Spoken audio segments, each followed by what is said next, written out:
So I'm here with Representative Rebecca Kislak, House District 4 in Providence, who has introduced a series of 5 bills pertaining to the House rules. Yeah. That is the rules by which the Rhode Island House of Representatives governs itself, which are revised and voted on every 2 years. So thank you for being here, Representative. And I should note that you're my rep, right? You're my rep, and I was happy to vote for you twice, at least. Thank you. Right? Maybe not counting the, but at least twice now. So it's been very happy to have you here. Thank you. I'm glad to be here talking about the rules. I think they're really important to talk about the way that we are going to operate in the House. So thank you. Well, that's interesting. So why should the average Rhode Islander care about the House rules? Right? It seems like, if you're playing a game or whatever, right? Like, as long as the rules, everybody knows the rules, play away. How does this work? Right. So I think that culture is really important, and I'm really looking forward to working with the new leadership. And I think the rules of the road are also really important to set a baseline and a common understanding for how we are going to do things. And so these bills or resolutions to change the rules of the House that I've introduced are all aimed at making the process a little bit more democratic within our democratic body, to make it easier to vote on bills, to make sure that we all know what we're voting on before we vote on it, and other things like that. So. Sure. All right, let's take your bills one by one. Yeah. Wait, can I go back though and just talk about the rules and how they pass every year for a minute? Yeah, please. That'd be great. Yes. So every 2 years, the House reorganizes itself after we get reelected or elected for the first time, and there's a new group of representatives, and we constitute a new House. And some of the first things that we do when we're organizing is we vote for a new speaker, which we did when we met last week. And then we have to come up with the rules that say what committees there are, how we get assigned to committees, how the work of the House is going to happen. And so that's one of the first bills that we consider together every year. So that's where we are in the process of session right now, is looking at the rules. And the rule committee meets next Thursday. This Thursday and next Thursday. Right, this Thursday and next Thursday. That's right, because it's and I noticed that it seems the same bills are on both. Correct. Which is interesting. I haven't really seen that before, where they have a repeat of the same bills on the same committee. Right. So there's still time to add more bills for next week, not for this week. And I also, there's plenty of time. We can see amended bills posted for next week, and they could change it to, I haven't seen how it's posted for next week, if it's for consideration or consideration. Oh, yeah, that's true. Right. And voting. So. Right. And so you'll be testifying tomorrow. I will be testifying tomorrow. Yes. All right, cool. I'll be watching. Thank you. No pressure. And it's open to the public to testify, and the agenda states how the public might testify. And I know that you have the link, and this isn't a Zoom with everybody, so I don't need to. You don't have to worry about it. I'm going to put this into an article, and everybody's going to be able to see everything. So great. So anybody can come and testify by phone by signing up by a certain time tomorrow. Yep. Cool. All right. So taking your bills one by one.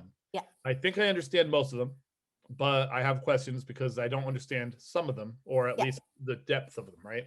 Yeah. So we'll just go right in. The first one I'm looking at allows for remote voting during committee meetings. Yeah. And would allow for written, in-person, or video testimony to be submitted by the public. Yes. Right now, I can show up under not COVID. I can show up in person or submit written testimony, but the video testimony is new, and people have been asking for that for a while. And then the other side of this is that committee members would be allowed to be there remotely as well. So can you talk about that and the technology that might be needed? Yeah, so thank you. I submitted and worked on this bill before I saw the leadership package of rules changes that were also posted yesterday.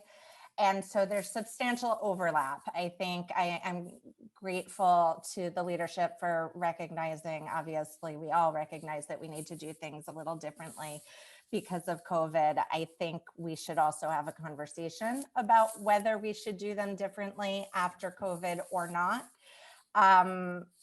And I think that's a real discussion, and I don't know what the answer is to that question or not, although we have had video testimony and telephonic testimony from witnesses in other states. I was at a hearing 2 years ago where somebody testified, an expert from Seattle, I think.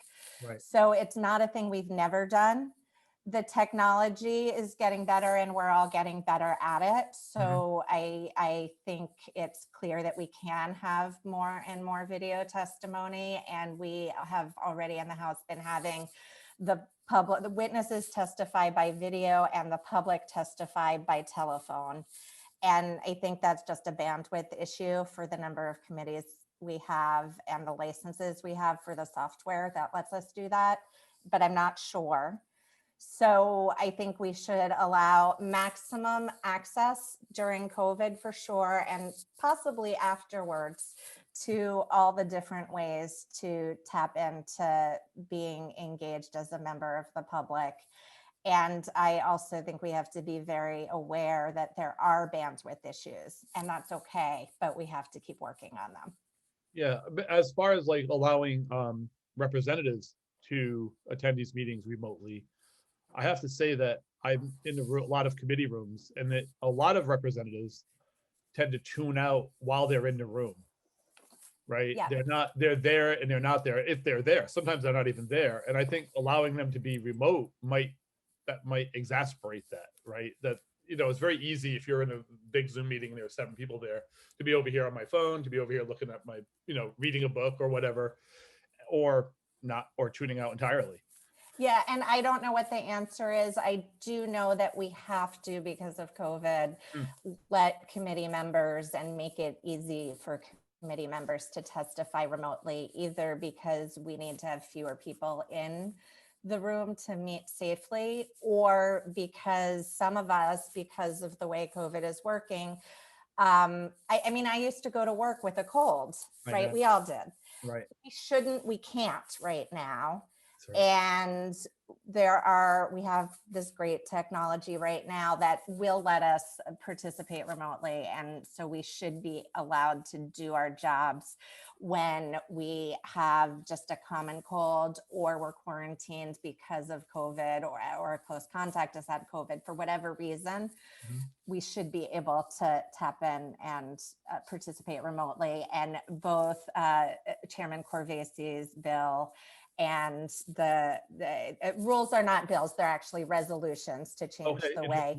And the difference between bills and resolutions are resolutions only pass on one side and bills pass on the House and the Senate side. So technically these are all resolutions because the Senate doesn't vote on the House rules. Thank you. Then I should change some of my tweets then. So I mean, they act the same way and the public process is the same, but just technically they're resolutions. And so the resolution submitted by Chairman Corvasi does a lot of this in addition, and there's substantial overlap with the one that I've submitted. Cool. All right, so next bill is takes away the power of the speaker and the minority leader to suspend rules. Right now, they can get together, they talk, they say, hey, we're going to suspend any rule they want, really, I think. But you would take that power away and make it a 2/3 vote by all House members.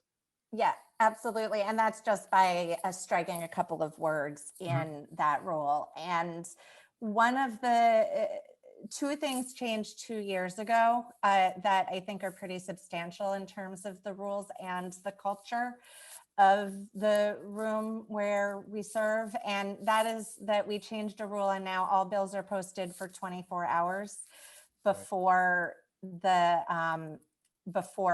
committee votes on them. And that's great and a substantial change. And then another one is that we just didn't suspend the rules. There's no written reason why they didn't come together to suspend the rules, but we didn't. And I Right. think a lot of us really liked that. I never served at a time when the rules were regularly suspended at the end of session Mhm. almost every year before I Every year I've started. ever been up there. Always, always, always. Mhm. It's nice when it's not suspended, when we can plan to follow the rules and to be within the rules we set for ourselves. It makes it easier for everybody, I think. I also recognize that there may be some circumstances when we would want to suspend the rules in order to do things and do the business of the people. And there may be some circumstances, I think there may have been some times under COVID that might have been a thing we might have wanted to consider. But we also didn't suspend the rules at all during COVID. And I just think it should be a decision of the body together and not two people. Yeah, I like the accountability that brings as well. Yeah, You know, absolutely. I think having a vote brings accountability. I've been there when in years past when they've suspended the rules, and I find out, oh, they just had a committee meeting on a balcony during a smoke break, and they approved X number of bills. And generally secret meetings like that, I like to bring my camera in, right? And there would have been, had I known about this meeting, there would have been no way to stop me from going there and recording that. But it didn't even look like a meeting. It looked like a bunch of people standing on the balcony smoking and talking, right? And then of course you find out afterwards that's not cool. That's like that's not really the way we think of when we think of democracy. It's not a smoky back room, but it's definitely not happening in public view, and that's too bad. Right. And then similarly, though, on the last night of session, when bills are going back and forth between the House and the Senate, there might be a legitimate reason, if there was a substantial floor amendment to one of our bills on the Senate, to bring it back to committee. But there's a way to suspend the rules and do that in full view. Mhm. And so there may be legitimate reasons why we want to do that and why we might need to do that. So I think it's important to keep that option available. But I also agree with you and like the accountability Yeah, of making us vote on it. so here's a bill I definitely need more explanation on because I don't understand this process. It removes the requirement that a bill not be discharged until the 50th legislative day. Yeah. Can you explain what discharging means and what this bill is attempting to do around this issue? Absolutely. So three of the resolutions that I have put forth would make it easier or would create a culture or support a culture where we're just voting on more things as representatives. And so I'm going to jump ahead. Can I take these out of order a little bit? Sure. So one of the bills would make sure that committees, that sponsors of bills have a right to get an up or down vote on their bill in committee.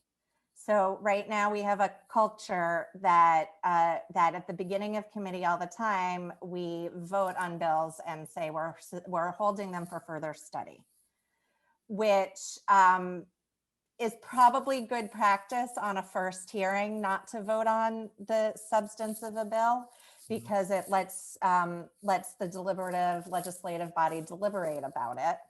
And some legislatures have what they call a first reading, where they never vote on something, and a second reading. We don't have that. We have it comes to the committee the first time and we automatically hold it for further study. And then if we want to vote on it, we bring it back and we vote on it. Right now, there's no way that a sponsor can push a committee to vote on a bill. Okay. And it's true that not all bills, we introduce close to 2,000 bills a year. Not all bills are ready for prime time. Not all of them should get a vote.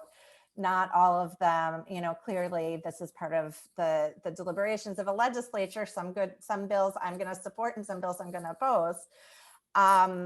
And so right now we just hold them for further study. So I think we could bring them up for a vote in committee. One of the things this bill doesn't do is, if I introduced 70 bills, which I'm not introducing this year, but some people introduce lots and lots of bills. Maybe for efficiency's sake, we want to limit it to 5 bills or 10 bills a year that a member could request a vote on a bill. But I think that's one important way we could make it easier to get things to votes. Okay, cool. The- And you go ahead. Yeah, the second bill in that series would then, once bills get voted out of committee, ensure that they get scheduled for a floor vote within 7 days, Right. which is just an administrative rules-based assurance that things get scheduled in a timely fashion for the floor. And then the bill that you asked about the discharge petition, would make it easier for bills to get discharged out of committee and brought onto the floor for a vote. And this is actually the bill that, so none of these are new ideas. Yeah. So, so Representative O'Grady introduced a series of amendments to the bills a number of years ago. Representative Newberry has, and Shanley and the Reform Caucus had a bunch of proposed rules changes 2 years ago. And this discharge petition one is the one that I presented on the floor. And it's lots of states make it easier for members of the legislature to withdraw a bill from the committee and move it to the floor for a vote. And so I did some research a couple years ago on this, and people call it in different states removing a bill, discharging, withdrawing, relieving a committee of a bill, recalling a measure, or in South Dakota, it's called a smoke out of a bill. All right. So, so there are lots of different ways to do this process, and this would just make it a little bit easier. It would let me, if I had a bill that had wide support, that I could get 38 people to say, yes, we want to vote on this on the floor. If you get 38 votes, it will pass. Right.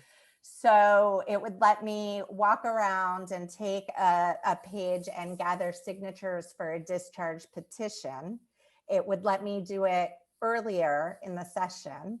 And this amendment would also let me keep the signature sheet and not leave it on the podium under the watchful eyes of leadership. Right. Right. So it makes it a little easier. Cool. No, that's Yeah. great. I think we went through 3 bills in one shot, so that's great. Yeah. Is there another bill, or am I out? Let me think. There is appropriations. Yeah, it would just, so I said earlier about 2 years ago, we instituted a rule that no bills would be voted on committee without them getting posted the day before that they were going to be voted on committee. There's an exception to the budget bill. And I am just proposing that there not be an exception to the budget bill. Got you. Okay. So it's like, so budget and appropriations bills would also have to be held. You'd have to have that 48-hour period to review changes. Well, it's actually, yeah, we proposed 48 hours and it got adopted as 24 hours. So we'll take 24 hours. Yeah, And still tough from a point of view of an activist who's like working on these types of issues to totally, yeah, tough for sure. And I remember from my years as an advocate and lobbyist sitting in meetings where the committee would be talking about words I had never seen before. And it was incredibly confusing for them to be considering an amended bill that no one had seen, and that I couldn't pull up on my phone while I was sitting there. And I had to go ask the clerk for a copy, and sometimes there was one and sometimes there wasn't. So this at least means that, it is significant that folks who are following closely will know what people are talking about in the hearing. And that's substantial. I remember the first time that happened to me where I was in a room for a bill and they said, oh, that's not the bill. I was in the middle of testifying against the bill. Yeah. And they said, no, that's not the bill. You have that wording wrong. I said, oh, is there a new bill? And they said, yes. I said, can I see it? And they said, it's being printed now. I was like, well, why am I testifying on a thing I don't know about? Right. And they're like, well, they're all looking at me like, what are you, dumb? You can just testify. I'm like, I don't know what I'm testifying on anymore. This is, it felt very Kafka-esque, I will say. Yeah, and that happened probably in most committee meetings most days. Yeah, which is so it's tremendous that that's not what's happening anymore. Is there anything else I should be asking about this? Because I think we covered all of them. those are the ones that I put in. I just want to say quickly that about the other ones that the other bills that will be considered Yes. on Thursday. So there are lots of great proposals here. And so I think that the leadership package is great. And there's one little amendment I'm going to propose to it about in addition to letting committees members meet remotely, it also allows us to vote on floor votes on the proxy side of things. Like I can have a proxy vote if I'm unable to attend in person. And so I have some clarifying questions about that process. So I think it's a good compromise. I wish we could figure out how to meet remotely. I think that is better pandemic process. But given where we are right now for various constitutional concerns, which I as a good lawyer, I can make both sides of that argument. And so we will be meeting in person, but people who are unable to attend can have proxies vote for them. So I'll have some questions and clarifying questions about that. But I understand the proxy voting as it's in the bill. It says that it would be the majority or minority leader casting those proxy votes for missing members. Yeah, exactly. And so I have questions about whether we might be able to appoint our own proxy. And also it's unclear to me on my first reading of the bill, of the resolution yesterday, it's unclear to me whether that, whether if I give my proxy because I can't be there because of illness or whatever, if I am able to watch the proceedings on Capitol TV and hear a really good argument from one of my colleagues that changes my mind, am I able to then by email, as it says in there, or by text, which is the way a lot of us communicate quickly while things are happening, whether I would be able to change my vote or not. And so I just have some clarifying questions that I hope the committee will consider. Should there be approvable paper trail on these kind of votes? I mean, I can see a day where somebody says that wasn't the way I wanted to vote. Right, which is why I think email might be that and not text. So I think that might be one reason why we would want to let each individual pick their proxy, because I think it would be unwieldy for the majority or the minority leader to be juggling mid-session requests from multiple members while they are also floor managing bills. Sure. So I think those are important questions for the committee to consider. And I think it is really important that we have this proxy option in there too.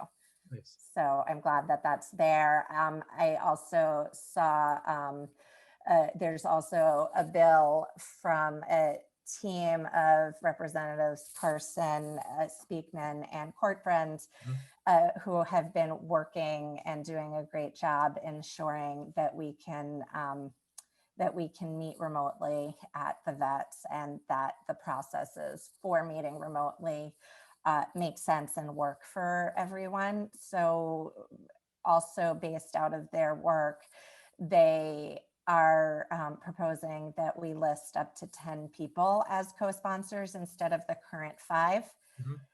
I'm not sure that needs to be a rule, but I'm happy to have that a rule. And I also think that we should have as many people who are co-sponsors publicly listed anyway, because that's all public information. There is a technical reason why the software can only list 10 names right now. Okay. So I'm also hoping, and this Representative Courtfriend did a lot of work looking into the IT aspects of how to make our legislature more accessible. And one of the things that she proposes, and I wholeheartedly agree with, is that eventually we should have a website that can link all the written testimony, which should be posted and publicly available. And to the bill should also be linked the actual testimony. So you don't have to go search separately on Capitol TV for that. There should just be a link. And when our technology is up to that, surely we will be able to also post all of the co-sponsors, but we're just not quite there yet. Could just provide a photograph of the back of the bill where both of those Right.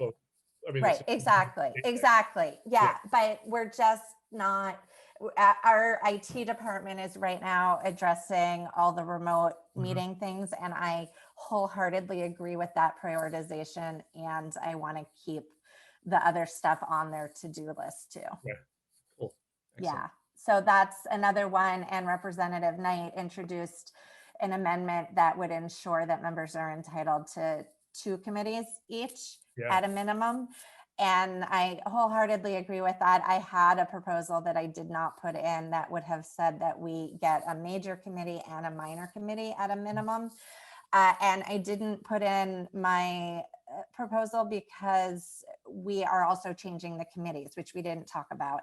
And I can ask you about what you thought of the changes in committee. Yeah, I wholeheartedly support the changes. I think that good too. I think that it'll include, what we're doing is splitting 2 committees and adding a third. So judiciary is spinning off an election and state government committee, and health, education, and welfare is splitting into education and health, as I think efficiency will be improved through doing I think that. education deserves its own committee, and I think it's a great idea. Yeah. So, and then there's a new technology and innovation committee, which I will say I'm a little bit worried about, just because I don't know what's going to go there. And I don't know, right now we don't videotape all the committee meetings.